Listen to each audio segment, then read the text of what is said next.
Bienvenue dans les îles Canaries, un paradis de nature aux conditions extrêmes qui offre des produits gastronomiques de très grande qualité et des paysages fascinants.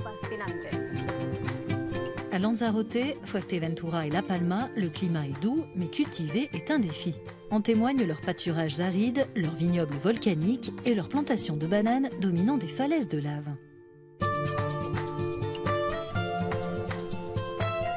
Nous arrivons sur les terres des vins d'appellation d'origine protégée Lanzarote. Ces montagnes de feu sont entrées en éruption il y a 300 ans et ont dévasté une partie de l'île.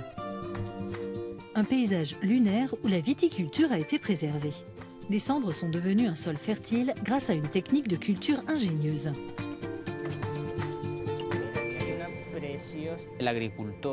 Le vigneron creuse jusqu'à ce qu'il atteigne le sol superficiel en enlevant la couche de cendres volcaniques et cela permettra d'éviter l'évaporation des pluies faibles qui tombent en hiver. Des murs en arc de cercle protègent les vignes du vent. Jorge prend soin de ses pieds qui datent du 19e siècle. À cette époque, la plupart des vignobles européens avaient été ravagés par la prolifération d'un insecte tueur. On a ici un pied de vigne qui date de 200 ans. Aux Canaries, on en a encore de très anciens parce que le fameux phylloxéra n'est pas arrivé jusqu'ici. Le cépage blanc, la malvoisie volcanique, est typique de Lanzarote. Les vins volcaniques sont les fleurons de ce territoire si particulier. Les amateurs vantent leur fraîcheur vivifiante et leurs notes salées.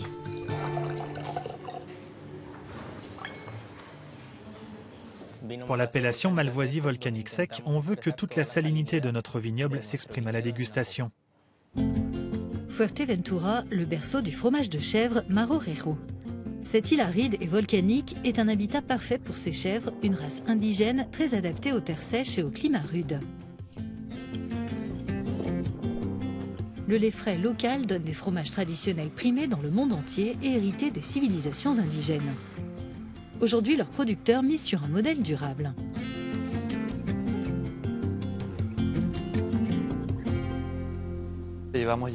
Nous avons mis en place un plan stratégique de durabilité depuis quelques années, principalement axé sur les économies d'énergie.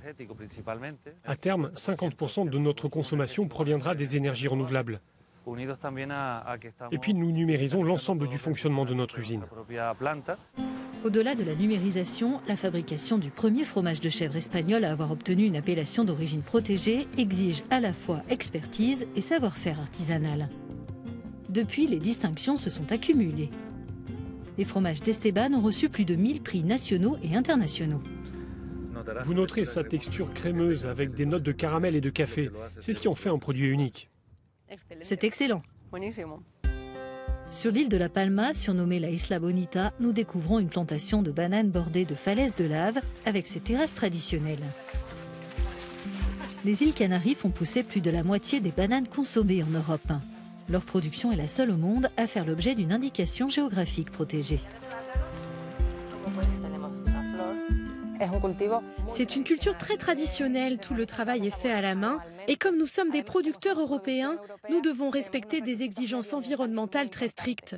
Tout cela, ainsi que les soins apportés par les producteurs, nous permet d'avoir un produit unique au monde. Les bananiers ressemblent à des arbres, mais en réalité ce sont des plantes qui poussent à partir de rhizomes. Andrel gère la plantation. On enlève les fleurs pour que les bananes ne pourrissent pas. Approchez-vous, je vais vous montrer.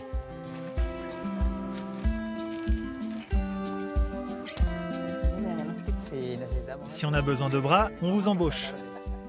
Chaque plante mère développe plusieurs branches, mais un seul régime de bananes.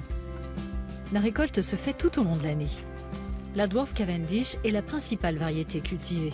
Cueillies quelques jours avant leur arrivée sur les étals européens, les bananes canariennes voyagent bien moins longtemps que leurs homologues caribéennes par exemple.